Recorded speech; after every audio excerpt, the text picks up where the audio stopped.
Depois de um mal-entendido no jogo anterior, parece que finalmente o Brasil sentiu em massa o dedo do David Ancelotti. Mas a parte clubista e tendenciosa da mídia esportiva parece que custa entender o que ficou claro e escancarado nessa partida. Uns fazem vista grossa, outros fazem pouco caso e acabam deixando passar a real e incrível proposta do professor italiano. Mas fica tranquilo porque daqui não passará. Eu vou te contar o que eu percebi dessa tática mágica do treinador. E sim, é uma tática poderosa que esse cara faz. O cara está à frente do tempo. Mas também vou comentar sobre o efeito colateral que todo mundo já percebeu, inclusive a mídia. Até por isso eles não param de falar sobre isso, que é a falta de intensidade do Botafogo até o final da partida. Você vê como são as coisas, né? Da parte ruim, a mídia se esbalda de falar. Agora, da parte boa, sinceramente, eu não vi ninguém falar sobre isso. Mas já já eu entro nesse assunto, vou dar uma pincelada rápida nessa partidaça que o Botafogo fez contra o Red Bull Bragantino. E ainda sobre essa partida, no final desse vídeo eu vou fazer um desabafo sobre os canais Premier, que fazem parte da Rede Globo.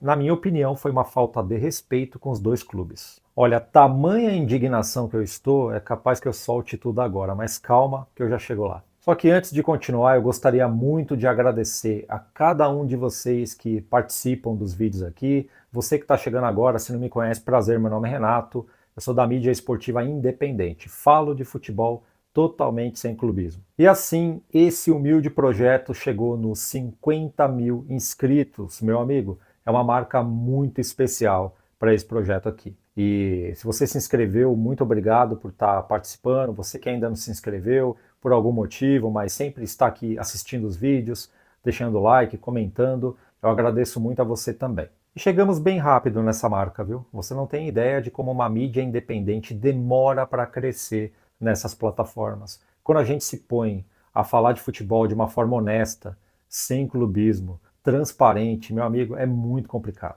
Quero agradecer também aos membros do canal, tem muita gente chegando aí, tá? Um abraço a cada um de vocês. Pessoal que deixa o valeu demais também, né? Que clica aqui no coraçãozinho que tem aqui embaixo e coloca um valor aí para dar essa força também. Muito obrigado. Então, você que está chegando agora, deixa o like, se inscreva no canal, faço muita questão de você. E comenta aqui embaixo de onde você me assiste, qual é o seu clube do coração. Eu gosto de conhecer a minha audiência. E um abraço também para o pessoal da Mais Ágil, que é o patrocinador aqui do canal. Se você, de repente, quiser sacar o seu FGTS, a Mais Ágil ajuda você. Se tiver tudo certinho, eles vão colocar esse dinheiro no teu bolso em até 24 horas. Sim, é bem rápido. E o link do WhatsApp da Mais Ágil eu vou deixar aqui na descrição do vídeo e também no comentário fixado. E agora, bora falar dessa primeira vitória do Botafogo com o David Ancelotti em casa, junto com a sua torcida.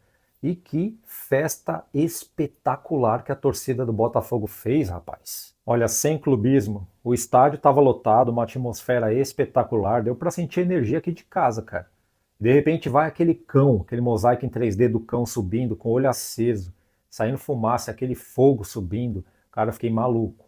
E toda essa atmosfera energizou o Botafogo, né? Botou fogo no Botafogo, acendeu o time e botou uma pressão tenebrosa para o lado do adversário, viu? O Red Bull Bragantino não está vivendo um dos melhores momentos da existência, mas tem um time muito bom, muito bem organizado e os caras sentiram.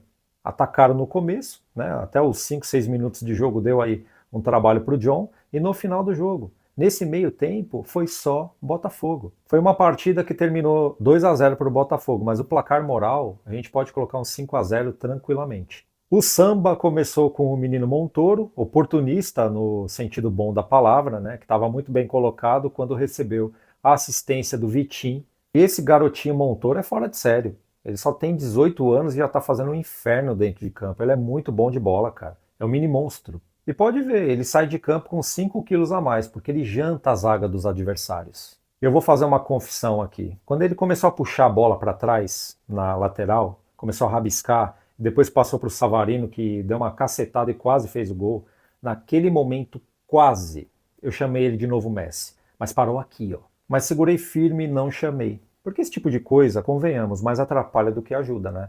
O garoto tá chegando agora, só tem 18 anos. Aí você chega e fala, pô, é o novo Messi. Aí chega nele esse tipo de coisa, ele vai pensar, pô, sou o novo Messi. E qualquer deslize que tiver na carreira, uma fase ruim daqui, outra ali, o menino já vai se frustrar. E para você tirar um moleque desse de uma frustração, é muito complicado. Então é mais fácil a gente fazer ele entender que ele é muito bom de bola, mas tem que, suar a camisa para chegar num patamar do Messi. Mas que esse moleque é craque, ele é. E outro cara que fez o papel de craque, fez um papel de Messi, vamos dizer assim, né, foi o Barbosa, que desarmou o adversário com uma maestria tremenda, né, fez a função dele, tocou a bola para o Cuiabano e saiu correndo que nem notícia ruim. E já foi apontando aonde queria receber. E aí o Cuiabano deu uma de iFood, preparou e entregou aonde o Barbosa queria, e com uma cabeçada que parecia um chute, ele marcou um golaço. E convenhamos, esse é o tipo de lance que paga o ingresso de todo mundo, né? E fora esses que participaram dos gols, o Vitinho, Cuiabano, Montoro, Barbosa, eu gostei muito do Newton, do Marlon, jogou muito, o Savarino voltou a jogar bem, isso é muito importante. Tem o Pantaleão também, baita zagueiro, o John, goleiraço, né? Sempre muito importante aí em qualquer jogo do Botafogo. E o ponto negativo dessa partida foi o Arthur Cabral, que me perde um gol na cara, né? Teve uma oportunidade de ouro de fechar a tampa do Red Bull Bragantino, mas é aquilo, 2-0 é um bom placar. É evidente que 3-0 seria um placar mais confortável, mas, já que não deu, pega esses 2-0, coloca debaixo do braço e vai resolver no jogo da volta lá em Bragança Paulista, a terra da linguiça.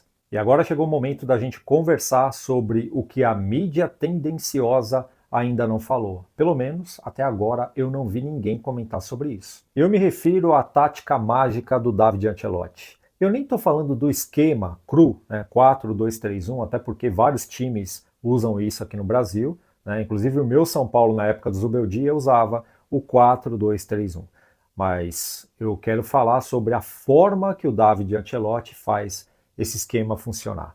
É aí que está o diferencial. O Botafogo do professor italiano, ele se inspira nos princípios modernos do futebol total, como a movimentação inteligente, a ocupação de espaço, uma construção que vem desde lá de trás. É um Botafogo que joga mais compacto. Eu não vejo mais jogadas isoladas. Isso aí acabou. Né? É um Botafogo que ataca em bloco e se defende em bloco o tempo todo. E ficou muito evidente essa movimentação constante dos jogadores do meio do ataque e os laterais fechando por dentro e por fora o tempo todo. O Botafogo de hoje não precisa mais de 3 jogadores muito habilidosos para quebrar as linhas.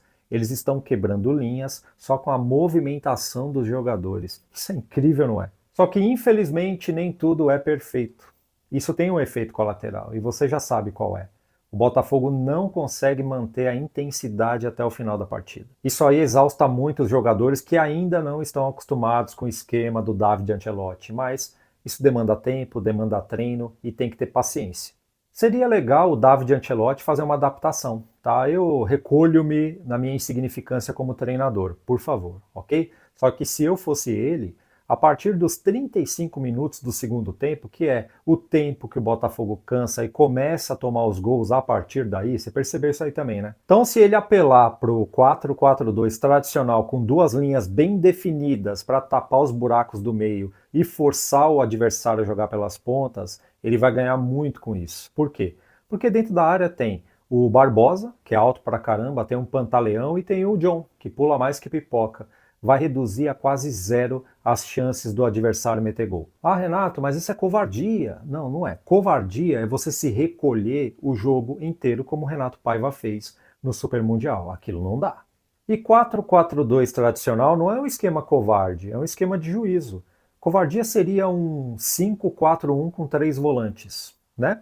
É extremamente importante o torcedor entender como é que está o funcionamento do plantel, porque a mídia está botando na cabeça de vocês que o time tem que ter intensidade nos 90 minutos mais os acréscimos. Mas a pergunta que fica é, qual é o time aqui do Brasil hoje que joga intensamente os 90 minutos mais os acréscimos?